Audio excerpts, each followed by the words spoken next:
আসসালামু আলাইকুম। কেমন আছেন সবাই? পুরে 4টার দিকে কোম্পানিতে আসি সৌদি আরবে। এটা আমাদের প্রবাস জীবন। আসলে প্রবাসে যারা থাকে, যারা প্রবাস করে তাদের শান্তি নাই, কিন্তু যাদের জন্য পরে সব কিছু কামাই ইনকাম যাই কিছু করে হয়তো তাদের জন্য কিছুটা ভালো হয়। এই আর কি। সকালবেলা আসছি,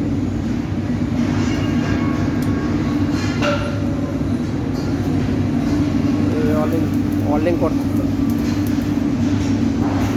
চায়নার সাথে কাম করতেছি আমরা।